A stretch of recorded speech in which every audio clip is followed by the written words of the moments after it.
Tu peux développer une solution facilement aussi aujourd'hui au Niger, mais ce qu'il y a l'utilisation aussi, c'est une autre chose. C'est une autre chose, C'est un autre combat. Certaines entreprises créent des solutions qui ne sont pas adaptées à nous. Alors que nous sommes les Nigériens, nous sommes en Afrique, donc les solutions qui peuvent marcher ailleurs, comme aux États-Unis ou France, peuvent ne pas marcher ici. Une automatisation 100% est risquée. Parce que les outils ne réfléchissent pas. Ils sont rapides, ils sont aussi précis que les êtres humains, mais ils peuvent faire de n'importe quoi, ils hallucinent. Donc les retours doivent être validés par les humains. Certaines personnes craignent à ce que l'IA les remplace. Est-ce que l'IA aujourd'hui va remplacer les humains à travers cette automatisation? Aujourd'hui, il y a des développeurs, dès que tu bloques Claude à eux, ils ne peuvent plus travailler. Oui. Et ça, c'est un problème. Imagine aujourd'hui, on s'élève. Aujourd'hui, on est quel jour déjà? Mardi. On s'élève un mercredi et qu'il n'y a plus des outils IA, il n'y a plus d'histoire d'intelligence artificielle, il n'y a rien du tout. Et on revient comme en 2000. Comment est-ce que tu penses t'en sortir? Avec notre invité aujourd'hui, c'est un invité, comme toujours, vous savez, nous avons des invités spéciaux. Cette fois-ci, nous allons discuter sur l'automatisation avec un développeur, un jeune comme moi d'ailleurs, un jeune qui fait de la création, un jeune qui a créé beaucoup de solutions ici au Niger, des solutions locales. Je vais les laisser se présenter et vous allez les découvrir tout de suite. Monsieur Ibrahim, bonjour et bienvenue dans notre podcast Parlons Tech. Merci Oussama. Merci en tout cas pour d'avoir accepté notre invitation. J'espère que nous allons échanger, nous aurons des échanges très constructifs. C'était en tout cas un plaisir de te recevoir sur ce plateau. Alors, monsieur Ibrahim, pour des gens qui te découvriront à travers ces podcasts, qui est Ibrahim? Ok. Salam alaikum, bonjour tout le monde. Moi, c'est Ibrahim Ahmad. Donc, je suis développeur principal et fondateur de la société Al-Fajr Soft. Avant tout ça, il faut savoir que j'étais passionné de tech depuis les primaires. Donc, une fois que j'ai découvert l'ordinateur, je me suis dit il faut que j'apprenne cet outil. Il faut que j'arrive à faire des choses avec depuis en classe de CM2. Wow, CM2. La première fois, oui. Wow. Donc, moi, j'ai un parcours vraiment atypique qui n'est pas un parcours qui a suivi un cursus scolaire dans les domaines informatiques normalement. Mais j'ai commencé donc, à apprendre l'informatique en classe de 5e. En classe de 3e, j'ai déjà commencé à programmer des petits sites web, des applications donc, dans les années 2014-15. Et j'ai continué comme ça mon ascension jusqu'à aujourd'hui. Donc, j'ai pu travailler dans quelques sociétés notables, notamment Hightech Santa, Gabera Software Solutions, Tech Innov, Nita, ZPay, et avant d'ouvrir mon entreprise qui a juste un peu plus d'un an pour développer des solutions innovantes qui sont adaptées aux contextes locaux, donc au contexte local. Donc actuellement, on va discuter plus avec Oussama, vous allez découvrir nos différents projets qu'on a développés et aussi parler du sujet qui est l'automatisation, qui est un des points les plus importants qu'on met devant de notre entreprise. Inch'Allah. Magnifique. Merci beaucoup en tout cas pour ce bon parcours. J'admets que c'est un parcours, comme tu l'as dit, atypique parce que de plus en plus, ce qu'on constate, c'est que les jeunes commencent à comprendre l'ampleur et aussi l'importance du numérique. Donc, ils se lancent de plus en plus. En tout cas, tu fais partie, même si tu as commencé plus tôt que moi. En tout cas, je suis très ému de savoir que tu as embrasser ce monde du numérique depuis la classe de CM2, ce qui est très rare ici au Niger. Maintenant, avant de rentrer dans le but du sujet, j'ai plutôt une question que je voudrais te poser. Pourquoi, n'est-ce pas, pourquoi Al-Fajr Soft? Pourquoi avoir créé Al-Fajr Soft? Quel but? Ok. La société Al-Fajr Soft a été créée pour répondre à un manquement que j'ai remarqué dans 5 à 6 entreprises dont j'ai eu à passer à un laps de temps. D'accord. La plupart des applications et des solutions qui sont développées au Niger ne sont pas adaptées au contexte local. Et ça, c'est un grand problème. Tu développes une application comme Amazon, comme Alibaba, qui a été fait pour les Chinois, Amazon qui est fait par les Américains pour les Américains, et n'est pas adaptée au contexte local. Aujourd'hui, au Niger, quand tu prends en grande majorité, on a beaucoup de problèmes et de contraintes. Donc, il nous faut développer des solutions qui sont adaptées à ce contexte. Ouais. Et quand tu es dans des grandes boîtes et dans les autres boîtes, ce n'est pas toi le décideur. Donc, pour moi, il faut que je sois décideur et je puisse créer des solutions dont je pense qui vont régler des problèmes locaux. Et en plus de ça, pouvoir vraiment entreprendre, qui est un de mes objectifs depuis le début. On va faire ces sociétés-là pour apprendre, pour amener notre père d'édifice. Ouais. Et en plus de cette expérience, ça va nous permettre de pouvoir créer notre boîte et développer vraiment des solutions qu'on pense qui sont mieux adaptées au contexte. Magnifique, magnifique. En tout cas, c'est ce qu'on aime. Parce que comme tu l'as dit, on constate que certaines entreprises créent des solutions qui ne sont pas adaptées à nous. Alors que nous sommes les Nigériens, nous sommes en Afrique, donc les solutions qui peuvent marcher ailleurs, comme aux États-Unis ou France, peuvent ne pas marcher ici. Donc c'est vraiment, c'est pertinent, c'est une plus-value. Et vraiment, j'apprécie cette initiative. Alors, nous allons rentrer dans le vif du sujet avec la toute première question que j'ai envie de te poser. Notre thème aujourd'hui, c'est l'automatisation. Oui. Alors, Ibrahim, quand on parle de l'automatisation aujourd'hui, on parle de quoi exactement? Parce que beaucoup entendent parler de l'automatisation. C'est quoi exactement quand on parle d'automatisation? On parle de quoi aujourd'hui? Ok. Donc, selon une des plus grandes sociétés dans les recherches en termes d'IT, qui est IBM, l'automatisation, c'est d'utiliser un outil informatique, la machine, un robot ou une intelligence artificielle pour pouvoir faciliter le travail à un individu ou une entreprise. Je donne un exemple. Quand on dit automatiser une tâche, c'est pouvoir gagner en termes de coûts, en termes de résultats et avoir moins d'interaction humaine dans cette opération. Pour un exemple plus clair, on peut prendre une société qui œuvre dans les transports, par exemple au Niger. Une société qui œuvre dans les transports, elle peut faire une recherche en fait, sur ses utilisateurs qui font des voyages. Prenons l'exemple d'une société, elle prend les gens qui voyagent plus dans les vacances. Ouais. Quels sont les gens qui voyagent dans ces vacances et tout ça là. Pour un humain, il faut peut-être plusieurs mois de recherche pour vraiment comprendre quelle est la niche. Mais avec les outils automatiques, tu passes juste ces données-là, elle va te résumer que voilà, de tel âge à tel âge, voilà les plages des gens qui voyagent dans ces temps et voilà là où ils partent. Avec ces données, on peut par exemple cibler des publications sur Facebook. Donc ça, c'est un exemple d'automatisation. Une tâche qui prend 3 mois à faire, là, on arrive à faire ça en minimum une semaine ou 2 jours. Ça, c'est un exemple d'automatisation normale. C'est magnifique. Déjà, l'exemple anticipe un peu la question que j'ai envie de te poser. Okay. Maintenant, imagine aujourd'hui une entreprise qui fait on va dire, de la restauration. Ok. Nous savons que dans la restauration, il y a tout ce qui est gestion des clients, gestion des commandes, etc. etc. Maintenant, selon toi, pour un restaurant, qu'est-ce qu'on peut faire en termes d'automatisation? Si c'est un restaurant, par exemple, quelles sont les petites automatisations qu'elle peut mettre en place? Supposons que Abdoulaye qui est là, qui est en train de faire les cadrages, il veut créer un restaurant. Pour gagner, comme ce que tu as dit, diminuer le coût et aussi optimiser ses résultats, quelles sont les automatisations qu'il peut mettre en place de façon? Ok, un très bon exemple. Ma première application que j'ai développée, c'était développer un restaurant de la place. En 2019, donc je l'ai entendu, ça, tu as payé à 100 000 ou bien tu as oui, non, ça c'est le deuxième projet. Okay. Oui. Donc c'est le restaurant Alhamdulillah qui est à Maurice Delens. Donc leur chef il m'a approché pour développer une application. Je connais les restaurants. Oui, les restaurants de ID. Oui. Donc ils m'ont approché pour développer une application mobile. Je n'avais pas écouté trop. Après, ils sont revenus vers moi. Donc on était passé un contrat. Donc j'ai développé une application qui permet de commander des plats. Donc avant, c'est toujours manuel. Il faut avoir le numéro de la personne ou le WhatsApp. Ce qu'il faut savoir, en fait, c'est très compliqué. Tu fais une commande, tu ne connais pas les plats. Tu demandes donc la liste des plats, on t'envoie la liste, tu choisis, puis tu renvoies par WhatsApp. Or, WhatsApp, ce n'est pas son application. Ce n'est pas lui qui a les serveurs de WhatsApp. C'est qui s'envoie sur WhatsApp, il n'a pas le contrôle total. Et tu viens sur WhatsApp pour prendre des commandes. En même temps, tu as d'autres appels et d'autres messages. Donc, on a développé une application trop simple qui permet de faire la sélection des plats. Donc, automatiquement, tu ouvres l'application, tu as tous les plats. Tu sélectionnes les plats, tu as les prix, tu lances une commande et il te fait une réponse facilement. Donc ça, c'est juste un exemple. Mais pour parler un restaurant, quelqu'un qui veut ouvrir un restaurant, comment il peut automatiser les tâches? La première chose, il faut une étude toujours avant d'automatiser un outil. Tu veux ouvrir un restaurant, avant même d'ouvrir le restaurant, tu peux déjà mettre les mécanismes d'automatisation. Tu vas faire une étude. Tu veux ouvrir un restaurant, il te faut connaître la place, là où tu vas l'ouvrir. Il te faut connaître les données sur par exemple, les types de plats que les gens ont besoin.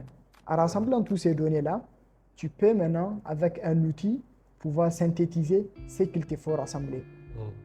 Donc ça, c'est avant de commencer. Et une fois que tu as commencé l'exécution de ton projet de restaurant, il y a beaucoup de tâches qui peuvent être automatisées. La première des choses, les commandes. Dans un restaurant, il y a toujours des commandes. Imagine qu'un client vient, donc c'est compliqué. Déjà, quand il vient, il va trouver une queue parfois, il ne peut pas partir s'asseoir, ou bien il va s'asseoir, attendre qu'un serveur vienne lui demander des questions après 5-10 minutes. Ça, c'est un peu compliqué. Donc, on prend l'exemple.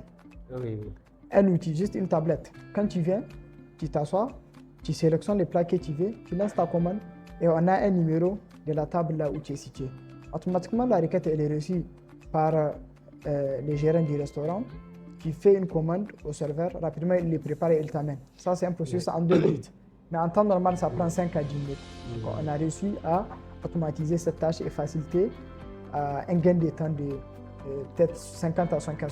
C'est vrai, je suis d'accord avec toi, mais il faut qu'on fait un regard attentif à un aspect que, sur le coût. Est-ce que aujourd'hui, pour un petit restaurant, je ne veux pas dire petit, pour un restaurant qui n'a pas vraiment un grand capital, est-ce qu'il peut se permettre ce genre d'automatisation-là? Parce que, à ce qui me semble, ça devrait coûter. Ok, en ce qui concerne le coût, c'est qu'il faut comprendre aussi, aujourd'hui, on a beaucoup d'outils qui nous facilitent ce travail. Les scénarios que je viens de te donner, je vais passer, c'est une grande application, là où il faut avoir des développeurs, dont tu vas payer ou quelque chose pour te développer cette application. Mais aujourd'hui, il y a des outils comme Zapier qui peuvent t'aider facilement à développer ça, même si tu n'es pas un technicien. Ok? Il y a aussi des outils vraiment qui facilitent ça autre que Zapier, mais il y a beaucoup d'outils qui peuvent faciliter. Il faut connaître juste les bons outils et comment les développer. Sans faire du code, sans faire des tâches trop techniques, tu peux faire cette automatisation facilement en fait. Effectivement. J'ai un partenaire dont je vais peut-être taire le nom. Il m'a demandé, il y avait quelques mois de cela, de lui recommander quelqu'un qui va lui faire, qui va l'aider, n'est-ce pas, bon, la tâche même, je vais pas dire la tâche en tant que telle, mais il se trouve que le monsieur, lorsque je les ai mis en contact, le monsieur, il a automatisé son WhatsApp. Ce qui fait que quand lui, mon partenaire là, quand il envoie le message, d'accord, à ce monsieur-là, pour lui rendre les services, ce monsieur-là, il a l'automatisation, donc c'est IA qui répond, en fait. Comment tu vas gérer les réponses des clients? En quoi puis-je vous aider, c'est les clients. Tout ça là, c'est IA qui répond. Effectivement. Il est revenu vers moi pour me dire que mais ton gars là, il est quoi? Moi, j'aime pas trop ça. Comment je peux t'écrire mais tu laisses une IA me répondre?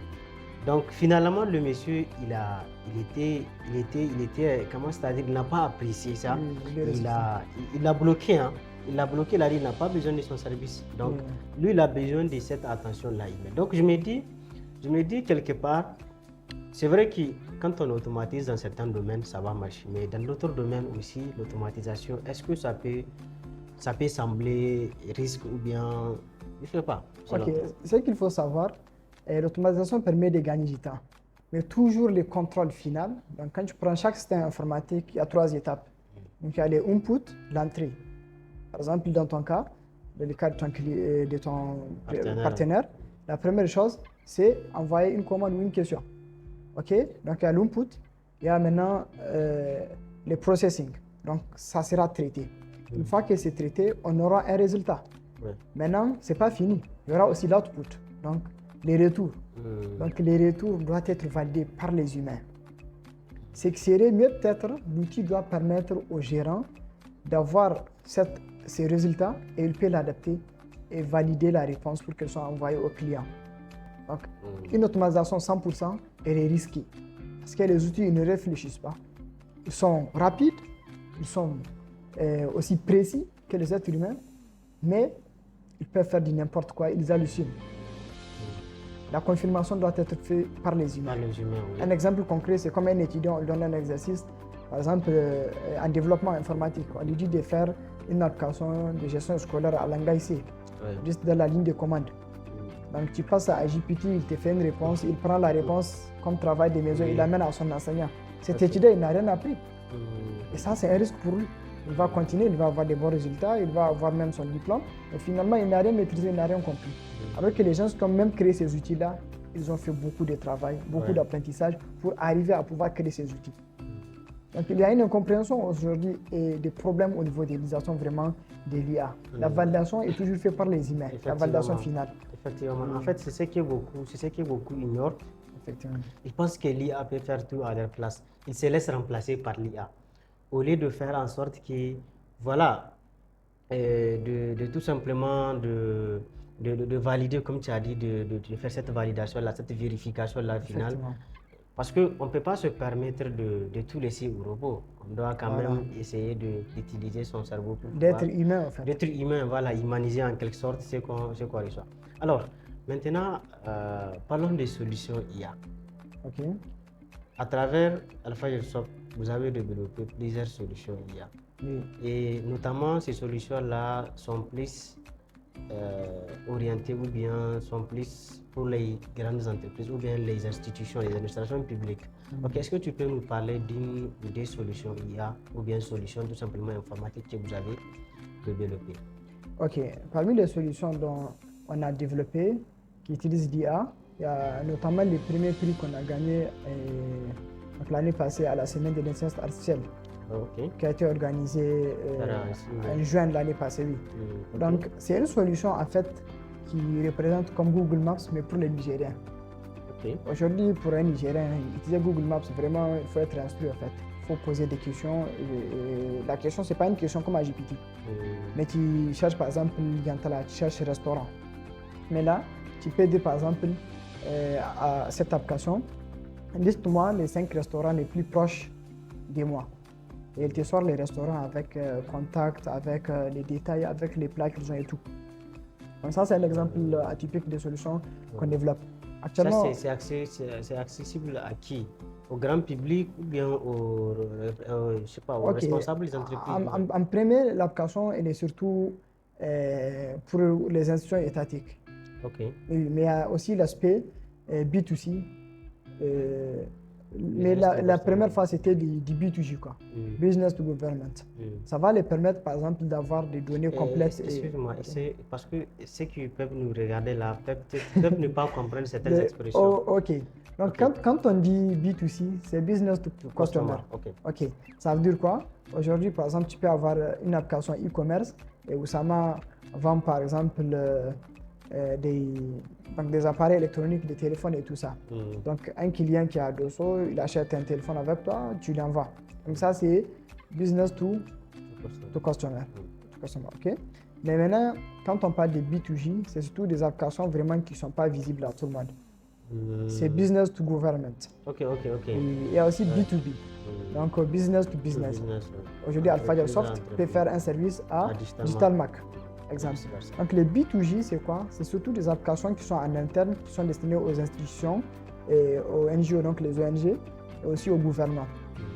Par exemple, prenons INS. Ils peuvent utiliser cette application pour avoir des données exactes sur certains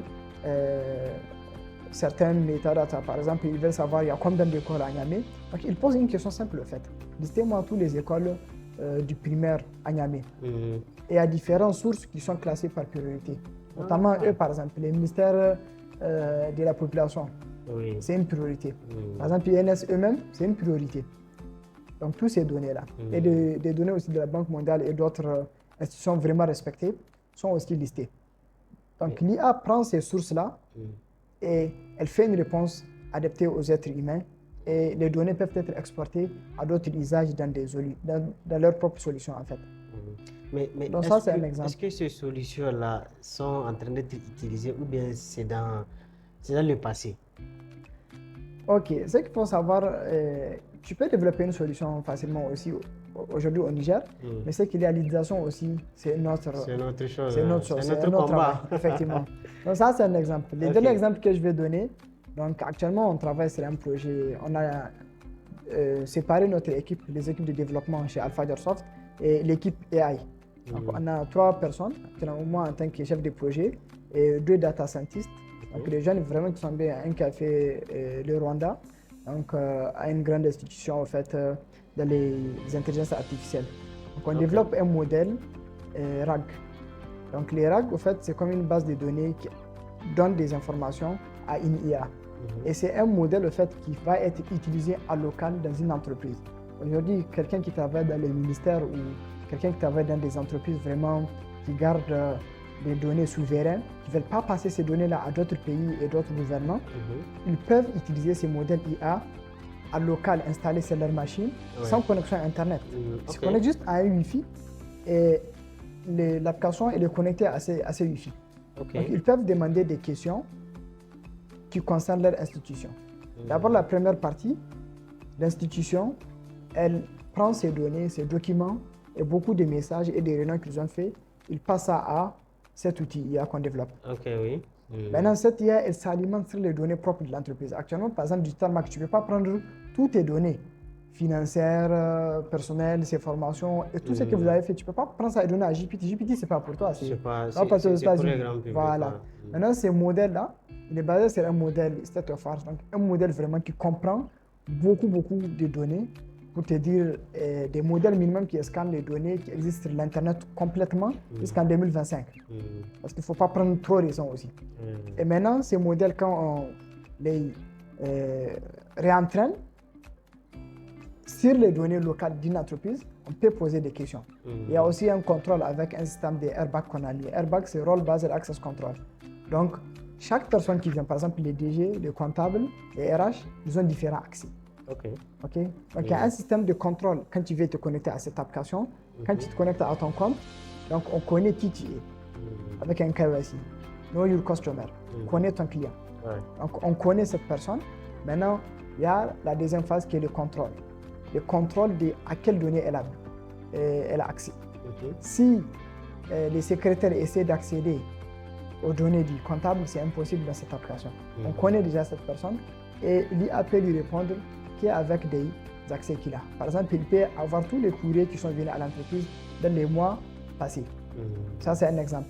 Donc là, c'est un modèle AI qui est endossé avec une application qui est en local sur vos propres serveurs, sans connexion Internet, elle va marcher et il n'y a pas fuite des données. Parce que les entreprises peuvent interdire d'utiliser des outils comme GPT, Claude et autres. Maintenant, la dernière chose, c'est la partie qualité. C'est pour ça que jusque-là, on n'a pas sorti ces projets. Il y a d'autres détails techniques que je ne peux pas donner. Donc, c'est un des projets qui nous tient vraiment. Oui, parlons même de cette qualité-là. Est-ce qu'en produisant ces contenus-là, on ne risque pas à perdre la qualité comment on appelle ça? Des résultats, tout simplement. Des résultats, ok. Oui. En fait, ce qu'il y a, quand GPT a commencé, surtout en novembre 2022, il faut savoir qu'il y avait beaucoup de données des êtres humains. Parce que GPT, elle scannait les données jusqu'en 2021. Avant, il n'y avait pas trop les systèmes des RAG. Donc, les RAG, c'est ça qui donne donc, une base de données à l'IA pour pouvoir vraiment avoir des informations trop à jour. Donc, ils utilisaient en fait les données scannées de tout l'Internet jusqu'en 2021. Donc, il y avait moins de données faites par l'IA elle-même. Donc, les réponses étaient vraiment bien, en fait. Même si, côté algorithmique, il y avait des problèmes, il y avait de mauvais résultats. Aujourd'hui, en 2026, après 4-5 ans, que l'IA vraiment, les LLM surtout, sont beaucoup démocratisés, il y a des grands problèmes. C'est l'IA qui donne des données à des IA, donc les données d'IA qui réentraînent d'autres AI, tu vois, d'autres IA, ce qui réduit la qualité des informations. Il faut savoir que dans le développement des modèles, dans le pré-training, donc la deuxième phase, au fait, après qu'on ait rassemblé les données, pour l'entraînement de l'IA, il y a beaucoup de tests qui sont faits. Des tests sur les résultats qui vont sortir, les outputs. Et avec tout ça, on a des IA qui s'hallucinent beaucoup de temps. Donc il faut vraiment, comme je vous ai dit, d'avoir un vérificateur afin d'utiliser la réponse de l'IA. Il faut toujours un vérificateur qui est important. Tout à fait. Un des exemples, tu peux utiliser plusieurs IA sur la même tâche. GPT, par exemple, il est très bon pour tout ce qui est des données générales, en fait. C'est vraiment, disons, l'homme de la culture générale. Oui, tout à fait. Quand on prend, par exemple, Claude, il est très bien en termes de réflexion, des tâches compliquées dans la finance, dans le codage et tout ce qui tourne autour de ça. Pour notre contexte, par exemple, pour notre application, comment on veut s'assurer qu'il y a la qualité? l'IA, plus tu lui donnes des informations sur toi, plus il sait comment te répondre et adapter au contexte. Tout à fait. Donc nous, d'abord, la société, quand elle prend notre solution, là, dont je t'ai dit, actuellement, on est en phase pilote avec un des premiers clients qu'on a, un des clients avec lesquels on a livré un projet. Ils utilisent actuellement sur leurs 3 sites en mois de février, plutôt janvier, depuis janvier. Donc, le projet pilote est qu'on entraîne cette IA-là avec leurs données. Et en plus des temps continu, au fil du temps, ils vont aussi donner des informations à cette IA-là, qui n'est pas hébergée sur un serveur, mais sur leur propre serveur. Sur leur propre serveur. Donc ça ne quitte pas leur entreprise. Ça, en tout cas, j'avoue que ça doit être une solution vraiment pour les administrations et les grandes institutions. Effectivement, qui ont peur à ce que leurs données sortent bien. Actuellement, les données sont en train de sortir. On ne sait pas actuellement dans notre podcast combien de personnes qui sont dans des institutions clés sont en train d'écrire à GPT pour résumer des documents qui ont pris à des emails, des mois, des statistiques et des travaux sur le terrain. Donc tous ces travaux-là qui ont été faits, comment quelqu'un passe à GPT pour avoir un résumé dans un PDF. Ok? Donc, vraiment, c'est pour avoir cette souveraineté, un modèle AI. On ne peut pas faire un modèle à partir des heures parce qu'il faut beaucoup de performances et beaucoup de machines en fait, qui vont faire le processing. Et ça, c'est des cartes qui sont très chères en fait. Mais nous, ce qu'on peut faire, c'est on prend un modèle AI open source qu'on peut utiliser, les réentraîner avec nos propres données et s'assurer que la qualité reste. Certaines personnes craignent à ce que l'IA et l'automatisation, la technologie, bon, on va dire l'IA les remplace. Maintenant, toi, qu'est-ce que tu penses de cette crainte-là? Est-ce que l'IA aujourd'hui va remplacer les humains à travers cette automatisation-là? Ok. Il faut comprendre que dans les années 1800, quand l'industrialisation a commencé, les entreprises ont commencé, par exemple en Europe, là où ça a commencé, à renvoyer seulement leurs employés. Parce que ça a créé beaucoup de grèves et beaucoup de problèmes qui sont de leur époque. Et après, les entreprises sont revenues en train de récupérer ces personnes qu'ils ont lâchées. Parce que les machines ne peuvent pas tout faire. Il faut toujours, comme je t'ai dit, pour la qualité et un travail optimal, que les êtres humains soient là. Mais la machine a sa tâche. Donc, la machine, elle est toujours au milieu. Elle fait les tâches vraiment répétitives. Actuellement, même les développeurs qui sont conscients, ils utilisent en fait, par exemple, l'IA, parce que moi je suis développeur, je te donne l'exemple dans mon domaine, ils utilisent l'IA dans les tâches secondaires. Microsoft a développé par exemple le Copilot depuis 2023. Et Copilot, c'est copilote en fait. Il ne faut pas que tu deviens copilote et l'IA devient pilote. Et là, c'est l'IA qui décide. Oui. OK? En tout cas, il y a des personnes qui sont gardons l'IA comme un copilote. Un copilote dans un avion, ce n'est pas lui qui décide, c'est le pilote qui décide et lui, il assiste. Tu vois? Actuellement, il y a des gens qui sont devenus des copilotes et l'IA, elle est pilote. Donc, enfin, cette personne, elle va déployer une application aujourd'hui. Bonjour tout le monde, sur Facebook, j'ai déployé une nouvelle application. Voilà les liens. Tu cliques sur les liens, on dit 404. Ça ne marche pas. Parce que l'IA qui a décidé, elle a fait des choses sans réfléchir en fait. Est-ce que tu vois? Donc, il nous faut garder le contrôle de la finalisation des choses. Et l'IA, elle est là pour nous faciliter les tâches répétitives au milieu du travail. Et tout ce que l'IA fait, elle doit être vérifié et validé par un être humain. Si tu n'as pas les compétences de valider cette chose, tu peux faire des recherches sur Internet en temps normal. Il y a beaucoup de bibliothèques qui existent. Par exemple, Archive, c'est la plus grande bibliothèque au monde open source pour les thèses, par exemple, les doctorats et autres, les white papers, comme on les appelle en anglais. Tu peux faire des recherches sur ce que des vrais humains ont fait pour valider quelque chose que l'IA te donne. Mais si tu aimes la facilité, tu veux builder rapidement, faire une application en 2 jours, 1 semaine et tout ça, tu finis, tu lances. Quand il y a des problèmes, c'est toi et ton IA. Effectivement. Les clients, ils s'en foutent de tout ça. Effectivement. Les clients veulent avoir un produit utilisable. En tout cas, c'est ça, comme tu as dit, je rebondis sur ce point-là. L'IA ne va pas simplement remplacer les gens, elle ne va pas remplacer autant pour moi les métiers, plutôt elle va transformer certains métiers. Parce qu'aujourd'hui, ce que les gens ne comprennent pas, c'est cette transformation-là. Parce que les gens, nous, surtout nous les Africains ou les Nigériens, je ne sais pas trop, on a cette difficulté-là à changer certaines de nos habitudes, à aller vers la transformation, ce qui fait qu'à un certain moment, on se retrouve dépassé. C'est pareil pour les gens aujourd'hui dans les administrations et dans tous les métiers, pareil. Dans tous les métiers, en tout cas, je pense. Donc, nous sommes en train d'aller vers la fin de notre échange ou bien de notre podcast de ce 3e épisode. Alors, selon toi, quelles erreurs les entreprises font-elles souvent lorsqu'elles veulent automatiser leur activité? Quelles sont les erreurs qu'elles font? Ok. Les plus grandes erreurs que les entreprises font, ou bien en grande majorité les erreurs que les entreprises font, quand on veut automatiser, il faut d'abord une étude de l'entreprise elle-même. Aujourd'hui, tu ne peux pas automatiser des tâches pour les gens au ministère de l'Agriculture sans connaître c'est quoi ils font. Est-ce que tu vas? Ouais. Donc, en grande majorité, ils vont dire à leur informaticien qui fait parfois presque tout, d'automatiser les tâches. Ça ne se fait pas, au fait. Il faut partir vers les gens qui sont dans les domaines de l'automatisation. S'ils ne connaissent pas, s'ils ont le temps, ils peuvent laisser à leurs techniciens d'apprendre d'abord c'est quoi l'automatisation et étudier aussi en interne quelles sont les tâches qu'ils font. On ne peut pas automatiser ou corriger quelque chose qu'on ne comprend pas. Tout à fait. Donc, quand tu comprends d'abord la difficulté et les problèmes qu'on rencontre, on peut maintenant commencer à penser comment on peut automatiser une tâche. Est-ce que tu vois? Je te donne un exemple, quand tu prends les sociétés de transfert d'argent, ils ont beaucoup de données sur les clients, sur les montants que les gens transfèrent et tout ça. Donc, ils peuvent faire une étude, voilà les données qu'ils ont. Maintenant, comment ils peuvent optimiser un workflow qui va permettre de faire une analyse et faire un reporting chaque semaine. On a un rapport complet sur tous les transferts qui se sont passés. On peut par exemple voir que pendant la rentrée scolaire, il y a plus de transferts des parents vers les élèves ou bien vers les écoles. Donc ils peuvent lancer une publicité sur ça. Ils peuvent faire des conseils adaptés sur les réseaux sociaux, adaptés à ces moments. Même peuvent lancer des promotions. Est-ce que vous voyez? Donc on fait d'abord une étude de l'entreprise, ce qu'elle fait, puis on peut commencer à penser sur l'automatisation. Maintenant, une fois qu'on a fait les études, il faut maintenant passer à la deuxième étape qui est de créer l'automatisation avec des outils adaptés. Je te donne un exemple. Quand on lançait nos formations chez Al-Fajr Academy, donc il faut savoir que Al-Fajr Soft, donc une petite filiale académie qui fait des formations. Donc vous avez y à visiter aussi. Donc on voulait inscrire les gens.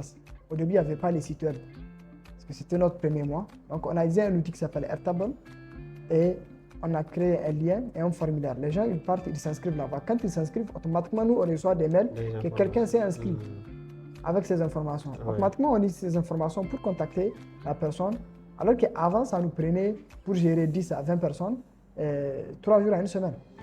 Et on a mis un outil qui fait ça en 30 minutes ou 1 heure de temps. Les gens s'inscrivent automatiquement, on a une notification, on écrit au client, on valide donc la confirmation de la formation et la personne est inscrite. Donc ça, c'est un exemple. Ça c'est magnifique. J'ai une question à te poser qui me fait souvent rire. Je sais que tu avais commencé à développer avant même l'arrivée de ces outils IA là et tout, tu codais, etc., etc. Maintenant, je sais que tu arrives à gagner un temps considérable, pas même toi en tout cas, nous tous qui sommes dans le domaine créatif, etc., on gagne un temps fou en termes d'utilisation de l'IA. Imagine aujourd'hui, on se lève, aujourd'hui on est quel jour déjà? Mardi. On se lève un mercredi et qu'il n'y a plus des outils IA, il n'y a plus d'histoire d'intelligence artificielle, il n'y a rien du tout et on revient comme en 2000. Comment est-ce que tu penses t'en sortir ou bien dans quel état tu vas te retrouver? Ok, ça revient vraiment à ce que j'avais dit. Il y a des gens qui sont devenus copilotes et il y a devenir un pilote. Donc le problème c'était de ne pas entrer totalement à ça. Aujourd'hui il y a des développeurs, dès que tu bloques Claude à eux, ils ne peuvent plus travailler. Et ça c'est un problème. Il ne faut pas devenir dépendant 100% à un truc que tu n'as pas en main. C'est pas pour nous. Et les meilleurs outils qui ont les meilleures qualités ne sont pas en nous. Est-ce que vous voyez? Donc il y a cette affaire-là de dépendance à une IA. Aujourd'hui, nous, les workflows qu'on utilise surtout, en grande majorité, c'est pour les tâches répétitives. C'est vrai, des gens qui utilisent l'IA peuvent fournir des applications avant nous. Mais la qualité. Il y a des gens qui sont pressés. Tu es pressé à lancer un projet, tu casses tout. Donc, il faut utiliser l'IA dans les tâches répétitives, comme je dis toujours d'habitude, et avoir le contrôle sur les résultats de ce que l'IA te donne. Pour être bon, disons que l'IA fait 30 à 40% du travail. Et toi, tu fais le 100% du travail. Il te faut coder. Par exemple, dans notre domaine, l'IA te génère un code que tu n'as pas compris. Ces codes-là, tu ne peux pas les corriger. L'IA va te générer en 2 heures de temps une application complète. Ok, on te dit d'expliquer ce code-là, il te faut 1 semaine pour l'expliquer. La première chose pour corriger un bug, On sait que les bugs existent. Même les plus grosses applications ont des bugs.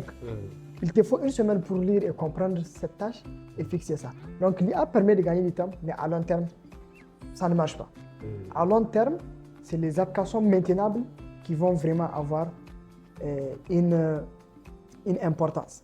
Aujourd'hui, si une application qui utilise beaucoup se bloque et on fait 2 semaines pour corriger les bugs, c'est là tu n'arrives pas, peut-être c'est une application financière, il y a ton argent qui est bloqué pendant 2 semaines ou 1 mois, imagine. Ça, c'est un grand risque. Donc il faut que les humains aient un contrôle et pour le faire, il faut réduire le pourcentage d'utilisation de l'IA dans les outils et vraiment prendre le temps et se concentrer pour réfléchir et développer des solutions adaptées vraiment à long terme pour qu'ils puissent être maintenables facilement. C'est plus un plaisir de t'avoir ici avec nous. On va encore serrer la main. Merci beaucoup. En tout cas, j'espère que peut-être très prochainement, on aura d'autres thématiques ou bien on aura un autre thème sur lequel on va encore venir échanger. Parce que je suis sûr que cet épisode-là, ce que tu as partagé à travers cet épisode-là, va beaucoup, je sais pas, bénéficier à tous ces gens-là qui sont, n'est-ce pas, intéressés, passionnés par les digital, passionnés par la transformation digitale de façon générale. Donc, je ne sais pas si tu as un dernier mot à dire. Ok. Donc, un dernier mot vraiment à dire au public et aux jeunes qui se lancent aujourd'hui dans le développement et aussi dans tous les domaines dans le digital. Il faut comprendre que le premier acteur, c'est l'être humain. On ne peut pas donner à la machine toutes les tâches, partout dormir et dire qu'elle va donner un résultat qui va régler nos problèmes. D'abord, c'est l'être humain qui comprend son contexte et les problèmes dans lesquels il est, et aussi dans la situation où il se trouve. Donc, tu peux utiliser ces outils-là, mais il faut rester responsable.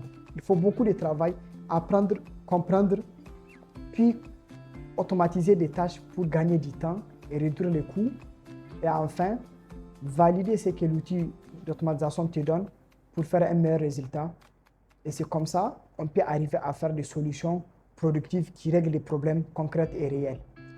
Apprendre, comprendre, automatiser et appliquer. Merci beaucoup pour ce conseil. Alors, on vous dit merci beaucoup, à très bientôt pour une prochaine épisode, d'accord?